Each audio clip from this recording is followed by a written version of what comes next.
یخرج ناس من المشرق یؤتون للمہدی یعنی سلطان ہی. جب اس عالم عرب میں دیکھیے بڑی تلخ بات ہے، عالم عرب ہمارا بہتر حصہ ہے، افضل حصہ ہے، ان کو اللہ نے فضیلت ہم سے بہت زیادہ دی ہے کہ محمد خود صلی اللہ علیہ وسلم عرب تھے، یہ رتبہ بلند ملا جس کو مل گیا. پھر مستقل فضیلت، اللہ کا کلام ان کی زبان میں موجود ہے، مادری زبان. لہذا اگر انہوں نے کوتاہی کی، انہوں نے پیٹھ دکھائی، بہت بڑے مجرم ہیں، اس میں کوئی شک نہیں. اور یہی وجہ ہے یہ سارے ملاحب وہی ہونے ہیں، ایسی ایسی بھاری جنگیں. حضور فرماتے ہیں اتنے لوگ ہلاک ہوں گے کہ پرندہ اڑتا چلا جائے گا، اترنے کی جگہ نہیں ملے گی، لاشیں ہی لاشیں ہوں. یہ شکل ہونے والی ہے. اور میں تو چونکہ ایک مضمون اور کتاب کی شکل میں بھی شائع ہو چکا ہے، جس میں کہ حضور کی اس حدیث کے حوالے سے میری امت پر بھی وہ سب کچھ وارد ہوگا جو سابقہ امت پر ہوا، اسی کے حوالے سے عرض کر چکا ہوں. اگر اس صدی میں ہولوکاسٹ میں 60 لاکھ یہودی مارا گیا ہے، کوئی اسی کا دوبارہ چربا جو ہے امت مسلمہ پر بھی آنے والا ہے. لیکن اس کے بعد پھر ان کے لیے فوجیں جائیں گی مشرق سے. وہاں جو امام ہوں گے، جو بھی ان کو لیڈ کر رہے ہوں گے، حضرت مہدی. یہ تصور ذہن میں رکھیے، ہمارے مابین اور عیسائیوں کے مابین حضرت مسیح کی ذات مشترک، اگرچہ ان کا یہ عقیدہ ہے کہ وہ سونی دیے گئے، فوت ہو گئے، معاذ اللہ ثم معاذ اللہ، پھر زندہ ہو کر آسمان پر گئے، پھر آئیں گے. ہم کہتے ہیں نہیں، وہ سونی دیے ہی نہیں گئے، وہ زندہ آسمان پر اٹھائے گئے، واپس آئیں گے. گویا کہ بہت حد تک اشتراک ہے، لیکن ایک اختلاف بھی ہے.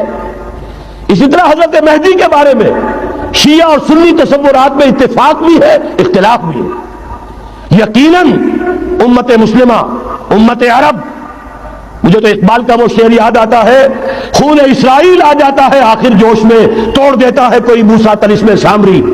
تو کیا خون اسماعیل جوش میں نہیں آئے گا؟ حضرت اسماعیل کی نسل میں حضور، اور حضور کی صاحبزادی حضرت فاطمہ رضی اللہ تعالی عنہ، حضور نے فرمایا میری اس بیٹی کی نسل میں اللہ تعالیٰ ایک شخص کو اٹھائے گا جو اس وقت مسلمانوں کی قیادت کرے گا. یہ چیز ہمارے اور اہل تشیع کے مابین مشترک. فرق یہ ہے وہ سمجھتے ہیں کہ ان کے 12ویں امام کہ جو آج سے 1200 برس قبل روپوش ہو گئے تھے وہ ظاہر ہوں گے.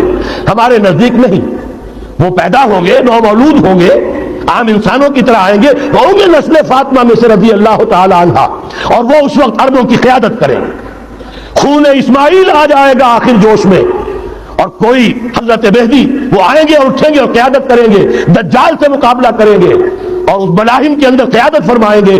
لیکن ان کی مدد کے لیے مشرق سے فوجیں آئیں گی.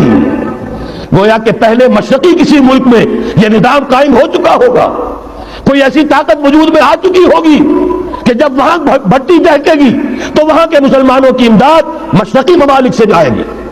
اور ایک دوسری حدیث میں، یہ تو ترمذی کی روایت ہے، کتب حدیث میں تیسرے نمبر پر کتاب نہیں ہے، صحیح بخاری، صحیح مسلم، پھر یہ جامع ترمذی، اس میں حضرت ابو ہریرہ سے روایت ہے یخرج من خراسان رایات سود.